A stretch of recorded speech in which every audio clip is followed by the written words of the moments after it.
दिनांक 18 तारीख को दिनेश चौधरी ग्राम बेटा थाना हथियावा के मुझसे मुलाकात करने आए और उन्होंने उनके द्वारा बताया गया कि उनका पुत्र साहिल कुमार 17 तारीख को संध्या से ही घर से लापता है।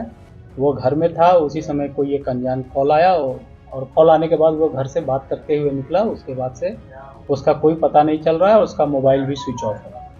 मामले की गंभीरता को देखते हुए मैंने अविलंब जो है थाने में जाकर एफआईआर करवाने हेतु निर्देशित किया और अपने एसडीपीओ शेखपुरा के नेतृत्व में एक एसआईटी का गठन किया अविलंब, जिसमें कि डीआईओ की टीम को भी शामिल किया गया। टीम जो है जब इस बात की तहकीकात करने लगी तो टेक्निकल साक्ष्य के आधार पर यह पता चला कि उसको कॉल करने वाला व्यक्ति रोहित कुमार था, जो कि उसी गांव का है। उसके आधार पर रोहित को पुलिस द्वारा पूछताछ के लिए बुलाया गया। तो रोहित ने पहले तो पुलिस को गुमराह करने की कोशिश की कि मेरे द्वारा कोई कॉल नहीं किया गया था। फिर उसी दरम्यान पूछताछ चल ही रही थी, तभी जो है अपहृत साहिल की लाश गांव के ही बगल में स्थित चिमनी भट्टा में एक अर्धनिर्मित मकान में पाया गया, जिसको कि ईंट पत्थर से कुचल करके मारा गया था।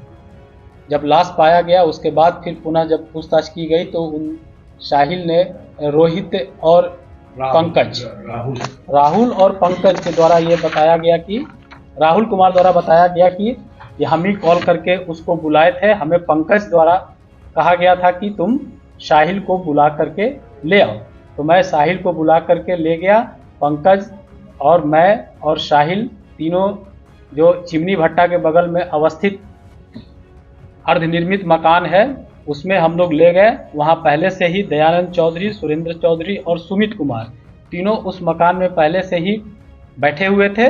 और जैसे ही साहिल उस मकान में प्रवेश किया, दयानंद चौधरी एक ईंट लेकर के उसके सर पर जोर से दे मारा, जिसके चलते जो है साहिल नीचे गिर गया। नीचे गिरने के बाद और बाकी दो अभियुक्त सुरेंद्र और सुमित तीनों मिलकर के उसको ईंट से ही कुचल करके उसकी वहीं पर हत्या कर दी है। हत्या करने के बाद उस मकान में आधा करीब 3 फीट ईंट का छल्ला लगा करके और सभी अभियुक्त वहां से भाग गए ताकि किसी को वो लाश दिखाई नहीं दे।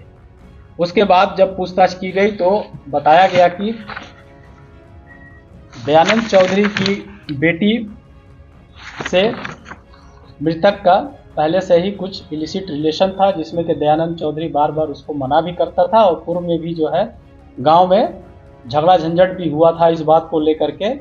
उसके अलावे एक तो वो विवाद थी, दूसरा जो है दयानंद चौधरी का भाई का एक जमीन जो है मृतक का पिता दिनेश चौधरी कुछ दिन पहले रजिस्ट्री करवा लिया था। तो दयानंद चौधरी ने धमकी भी दिया था कि तुम्हारे पास पैसा बहुत ज़्यादा हो गया है, साहिल ही जो है इस जमीन का रजिस्ट्री करवाया है, उसी की इसमें मेन भूमिका है, हम उसको किसी भी सूरत में छोड़ेंगे नहीं।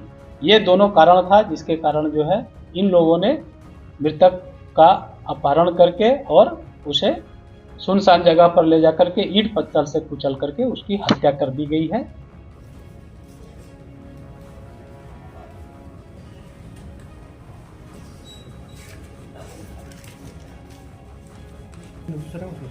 इधर